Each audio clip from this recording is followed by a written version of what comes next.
Hello and welcome everyone to a short demo video on eSignet. In this video, we'll see how citizens can use their national ID to authenticate themselves and avail online services, all by leveraging the power of eSignet. In particular, we'll see an example where citizen will visit a telecom portal and will apply for an eSIM and will get an eSIM issued at the end of the process. So before we jump into the demo, let's quickly walk through the user journey that we'll see in this particular use case. So starting with the prerequisites, so the prerequisite is that any person who is coming on a telecom portal to avail this eSIM should have a national ID registered already. That means that they have a valid national ID. One more thing I want to clarify here is that when we say national ID, MOSIP ID, UIN, or virtual ID, these are the different terminologies that we have within MOSIP, but they all represent the same foundational ID that is assigned to every citizen. So I'll use the term national identity throughout the use case demo. But if you come across any such term as UIN or VID, please consider that it means the same thing. But these are just different terminologies. So the user will visit a telecom portal. They'll click on Get Started. Once they click on Get Started, they'll be redirected to the eSignet. Now, this is where the control is being given to eSignet.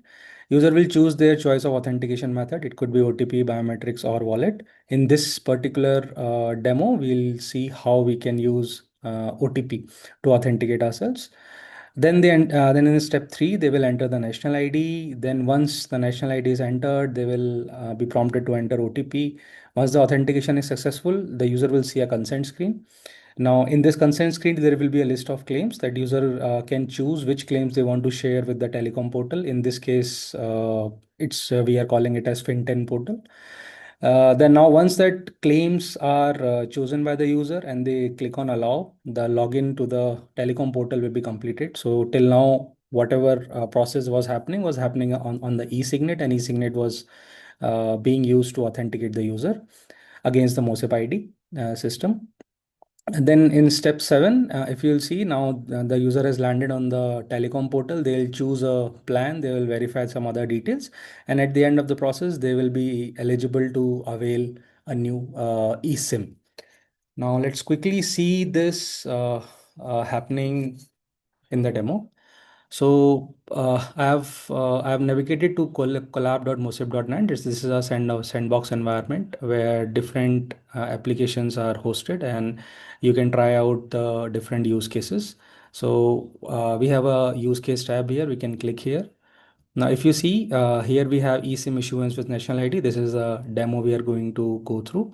Before we jump into the demo, I just want to highlight one more thing. So if you want to try this use case by yourself, you might need a MOSIP ID or a national ID to start with. So there is an option to avail it. You click on Get UIN. You will be landed on this short form. Once you fill it up, you can generate a new ID for yourself. So going back to the eSIM issuance use case, there is a user guide link. Once you click on it, it will open a user guide that will take you through each step of how to perform this demo. There is a separate section for login with OTP, and here you will find the link to this portal. This is a dummy portal that we have created by the name of Fyntel Telecom. Once you are on this portal, we'll follow the steps that we saw in the user journey. User will click on Get Started. Now this is where the redirection to eSignet is happening. So now this relying party is integrated with eSignet, and once you click on Get Started, the control is given to eSignet to complete the authentication. User will choose the authentication of choice. In this case, I'm going with login with OTP. Now user will enter the UIN. Again, as I highlighted earlier, UIN is just a different UIN or VID is just a different terminology we use for MOSIP ID, which is nothing but representing the national ID or the foundational ID of the person. So in this case, I have a pre-created national ID that I have entered. I'll click on Get OTP. So in this scenario, we'll be entering a static OTP of 6 ones, but in the production scenarios, you will be sent a real-time OTP. Then the user clicks on verify. Now this is where authentication is happening. Now, once the authentication is successful, eSignet interacts with the MOSIP ID system in this case, because we are using MOSIP ID as a foundational ID for this demo. Now, once that authentication is done, now this is a step where relying party is asking for some details of the user. Relying party in this case is Fyntel Telecom. Now user can choose to select all or not select all. So for clarity purposes, I'll select birth date. I'll not select gender. I'll select full name, phone number, and picture. So except gender, I have selected all other claims. That means I am okay to share all other details except gender with the telecom portal. Now, once the user has given their consent to the claims that are to be shared with the relying party, you click on allow. Now this is where the login is completed. Now the user is back on the telecom portal. Now I as a user will select, let's say I select a plan, I click on next, then I enter the EID number, then I enter IMEI number, and then I click on next. And if you see here, this is the pre-filled form that I'm getting for my personal information. Now, all this data is being fetched from the ID system because I did authentication with eSignet. eSignet fetches the user info from the ID system, and the same is getting populated here. Now, if one thing that I want to highlight here is you can see that gender field is still blank. This is because on the user consent screen, I did not select gender to be shared with the relying party. So this way, user can maintain their privacy for the claims they do not want to share with the relying party. So only only the claims that I selected to be shared are populated here, others are blank. So now once I check this information, I have completed all three steps. Once I click on submit, I am all set. The acknowledgement screen is shown and a free eSIM is allocated to my email.